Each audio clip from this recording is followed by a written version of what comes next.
Ilang dating senador at DPWH officials ang pinakakasuhan na ng ICI sa Office of the Ombudsman.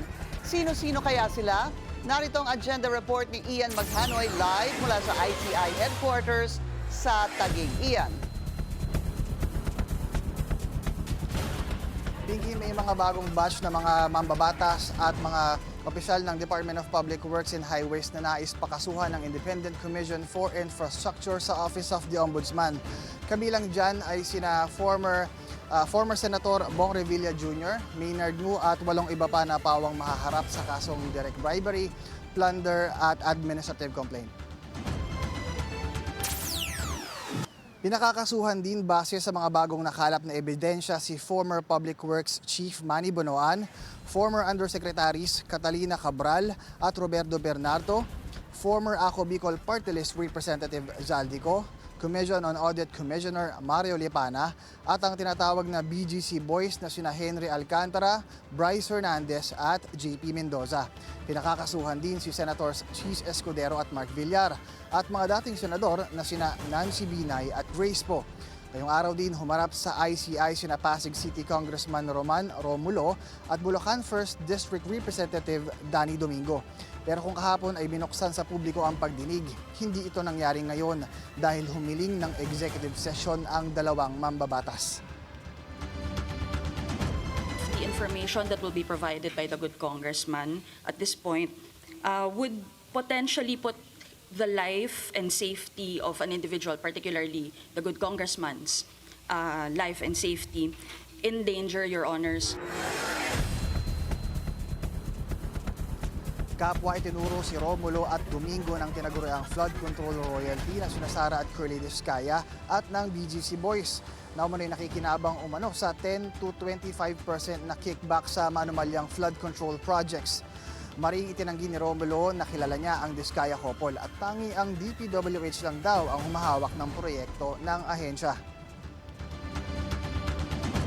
Talagang sila yung in charge sa mga, sila yung magko-coordinate, sila yung in charge. Talagang inevitable po. Pero, did authorize? No, I'd never authorized. Sa parte naman ng kampo ni Domingo, hiniling nito ang executive session dahil sa apektado na umano ang reputasyon ng kongresista mula sa paratang. Itinanggi rin niya na may kinalaman siya sa maanumalyang flood control projects sa Bulacan. Hindi po totoo yan at yan po ay pinatunayan ko sa investigasyong naganap na yan po ay walang katotohanan.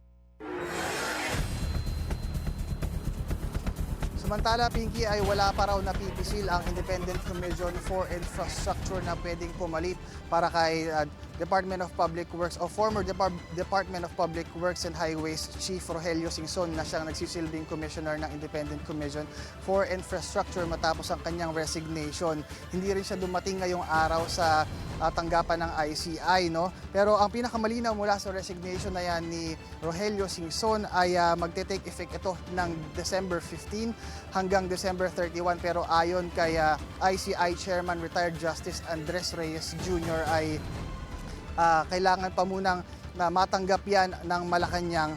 At isa pang bagay na sinabi rin ulit ni Andres Reyes Jr. ay ang health at safety concerns ang tinukoy naman ni Singson para sa kanyang resignation dahil nga kaakibat anya ng pagtatrabaho dito sa bilang lead probers ng ICI sa flood control investigation ay ang kaakibat na stress sa trabaho ng ICI para sa isang commissioner na anya ay umiedad na. Pero paniniguro ng komisyon, hindi maaapektuhan ng resignation ni Rogelio Singson ang operasyon ng ICI.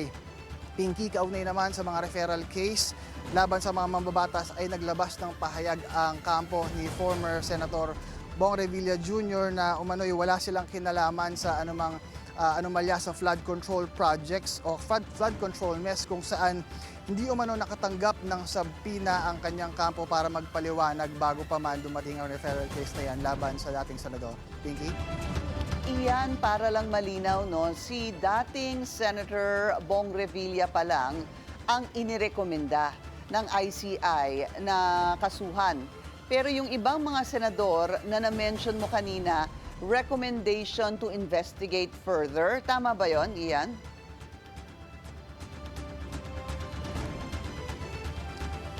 Tama ka dyan. Ang nais nga mangyari ng Independent Commission for Infrastructure ay unahin ang mga kaso para kay former Senator Bong Revilla Jr. at isusunod na dyan sa recommendation na yan ay ang si Senators Chis Escudero at Mark Villar at mga dating senador na sina Nancy Binay at Grace Poe.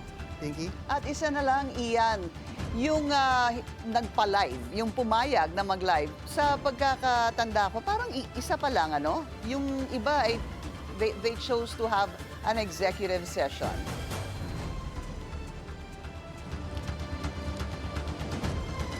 Tama ka dyan, Pinky. Isang mambabatas pa lamang ang pumayag sa online live streaming ng Independent Commission for Infrastructure para sa flood control probe.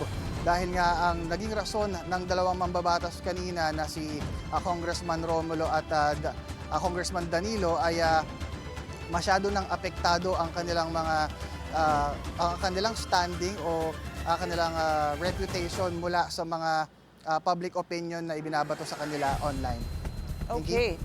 Maraming salamat sa iyo. Ian Maghano ay nag-uulat ng live mula sa ICI headquarters sa Taguig.